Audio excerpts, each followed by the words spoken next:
The content of this video is not medical advice or a substitute for physical therapy. Please consult your physician or physical therapist before starting any exercise program. If you've been experiencing stiffness and soreness and pain in your neck and shoulders after a long day behind the computer or behind the wheel of your car, then today's tip is for you. I'm going to show you 3 exercises that you can do in a matter of minutes to relieve neck and shoulder pain due to postural situations like being behind the computer or the wheel of your car, so that you can get back to doing whatever it is you want to get back to doing. So let's start by lying on your back with your knees bent. And I want you to take a moment and just make sure that your face is level. Now that's really important because if your face is level, it means that your head and neck are in a neutral position. So be aware that if you lie down and your head's tilted back like this because your muscles are so tight back there, you probably need to put a small pillow or maybe a folded towel under your head so that you can get your face level and relieve any tension there, because we definitely want your neck relaxed for these exercises. I also want you to keep your knees bent because that keeps the tension out of your lower back. So if you were to try to do this with legs out straight, you may find that you just get tension in your neck by way of your lower back. So we'll just keep the knees bent for that reason. Now, for this first exercise, place your elbows out to your sides, just below your shoulders. And I want your hands to face the ceiling. And what we're going to do is just get all these parts moving a little bit so the next 2 exercises will be easier on you. So what I want you to do for this first exercise is you're going to take the palm of one hand up towards your head and then the palm of the other hand down towards your feet. And as you do that, I want you to turn your head towards the side of the hand going up towards your head. Got it? So you're going to take a breath here, and then as you exhale, I want you to switch. So we're going to take the palm of one hand down, the palm of the other hand up, and you can see I'm turning my head towards the hand that's going up. Now, as you switch back and forth, it is not important that the wrist or the palm touch the surface that you're lying on. What is important is that you feel your head is continually supported on whatever surface your head is on. So you're not lifting your head and you're not pushing through anything that is stopping you. In other words, don't force your hands down to the surface at all. You're just trying to do basically 3 things here. What you're doing is you're creating some rotation in the neck. So again, don't force the neck either. You're just going to turn the head as far as it comfortably goes.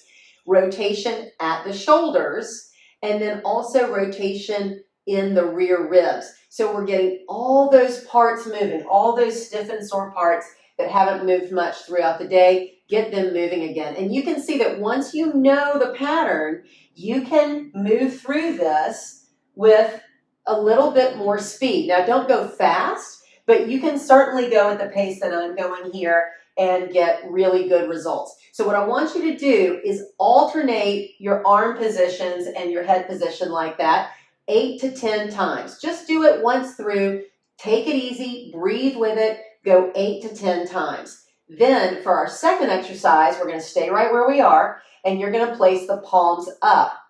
Now what I want you to do for this second exercise, again, make sure your head and neck are neutral and your neck is relaxed. You're going to start to spread your wings. So you're going to reach your arms outward and upward, ideally with at least the forearms or the wrists on the surface. So even if you feel like your whole arm can't be down, make sure something is on the surface.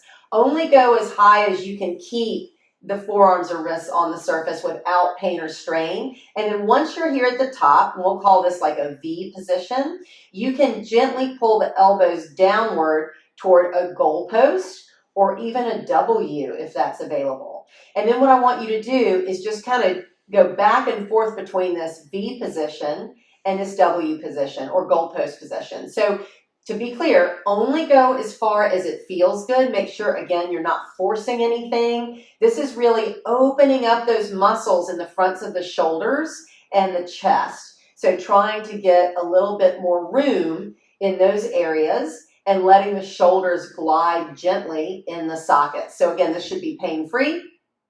And we're just trying to get a little bit more range of motion out of the front of the body here. Again, I want you to practice 8 to 10 of these So you do 1, 1, and so on before you go to exercise number 3. Now, before I go to exercise number 3, I just want to remind you that if you find these tips helpful, if you find this tip helpful, please click the like button and subscribe to the channel if you haven't done that already. I would love to see you every week. I do these tips weekly.